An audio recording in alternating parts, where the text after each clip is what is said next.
Happy Thanksgiving Eve, West Michigan. It feels so good to say that. You're taking a live look from the Ford Airport. Many of you will be heading this way for your holiday travels this morning, and we're on your side with what you need to know before you go. And thanks so much for starting your day with us. I'm Meredith. And I'm Emily. Jay has the morning off, but whether you're flying, driving, or staying home, we've got you covered this morning. Josh is live at the airport. We'll check back in with him in a few minutes. First, we want to get straight to your forecast. Michael, what can folks expect on this Thanksgiving Eve?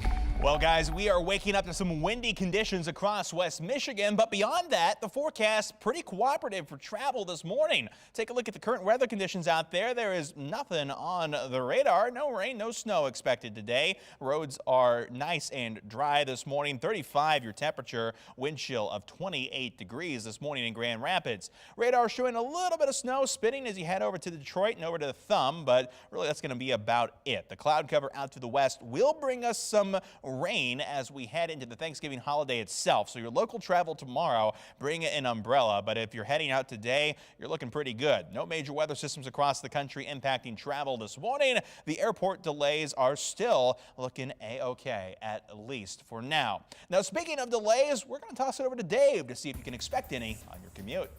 Thank you, Michael. As you mentioned, a nice, relatively quiet morning commute as you head out this morning, wherever you got to go. Not a lot slowing you down. We do have a couple of lingering construction projects, though, to deal with. US 31 between 3rd and Jackson Street. That's tentatively scheduled to wrap up within the next 2 to 3 weeks. Expressway speeds well over 70 along I-96, slowing down a little bit along US 31. Of course, you do want to look out for deer on the move. That's always an issue, especially through Kent and Ottawa County, and especially when we're in the midst of firearm deer hunting season. So just use caution as we take a look now at I-96 and 131 as you merge onto the southbound side. Seeing a little bit of early morning company, but not a lot to slow you down. Don't forget to follow me on Twitter for all the latest travel updates. That's at Dave13Traffic.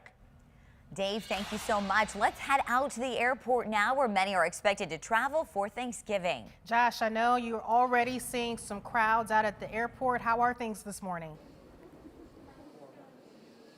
Hey, good morning, Emily and Meredith. Yeah, look at the TSA lines behind me. They're moving so fast this morning. The screen says it's only going to take you about 5 minutes, and that's TSA pre-check or even the regular line. So yeah, TSA getting the people in and out. And even taking a look at the big screen, so some of your departures, Atlanta, Miami, Chicago, O'Hare, and Midway, all are on time this morning. So a great day to travel. And Meredith, you are right. Millions are going to be hitting the airways and traveling, whether it's the airport or train or by car.